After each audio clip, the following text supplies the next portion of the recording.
Hi, I'm Cheryl McColgan, founder of Heal, Nourish, Grow, and coming to you today to just show you a very quick little keto recipe that requires one special piece of equipment. And if you've been on Instagram for a little bit, this will not be new to you. I'm holding it like this because it's extremely hot on the outside. So once you get it set up and plugged in, try to leave it alone. But it's a mini waffle maker. It's the cutest little thing. And you can find it, a lot of people have found them at Target, or I have a link to it on my Instagram for my Amazon page. It's like $8, $10, depending on who you get it from. Anyway, it's a cute little piece of kitchen equipment. I'm not usually one for having extra kitchen gadget items, but I think this one will be super fun. So the recipe is so easy. All you need is an egg and some shredded cheese. That's pretty much it. And you just scramble your egg.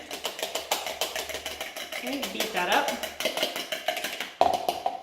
And then hop over to your waffle maker. And I don't think you want to really,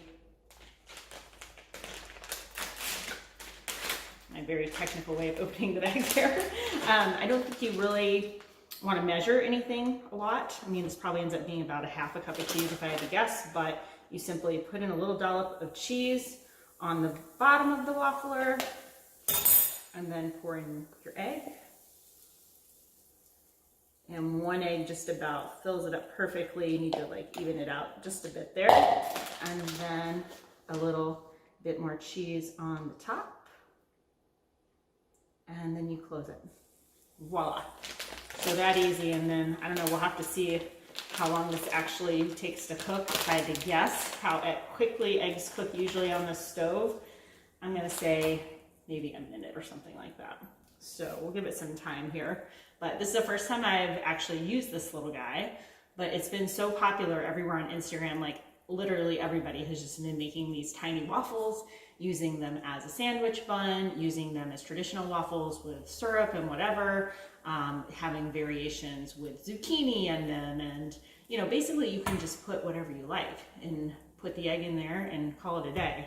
I'd really like to try, I have a recipe over at the site Heal, Nourish, Grow for potato, so it's keto latkes. So over the holidays when you make potato pancakes, you can make a substitute potato pancake out of cauliflower, and usually you fry them. I would like to actually pop that in here and see if that works. So that might be a little future experiment I might try.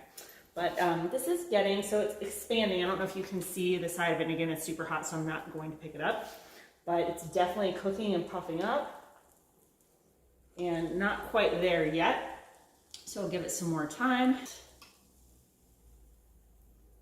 All right, there we go. So that is actually cooked. Not super crispy yet, so I'm just gonna give it a little bit more.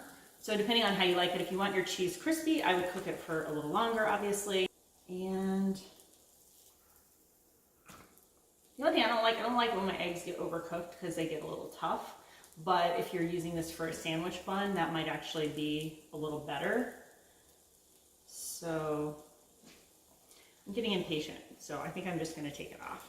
And then we can do more experiments later to see if I want it crispier. But actually this, I wonder if this would have made, I wonder if you could mix this up and make two.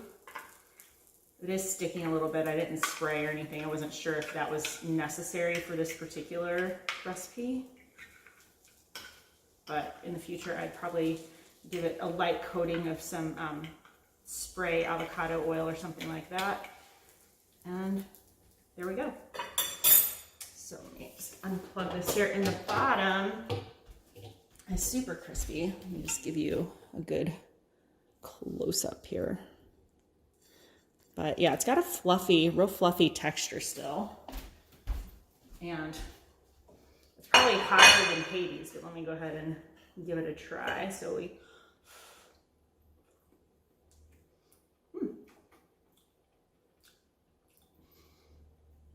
So it's actually really good. The texture of it right now, while it's still real hot, is the egg is nice and fluffy. It's just got a light coating of cheese. I'd probably actually do a little more cheese in the future, but getting ready to go dairy-free for a little bit here. So, but it's not August yet, so I'm able to try this cheesy thing today. So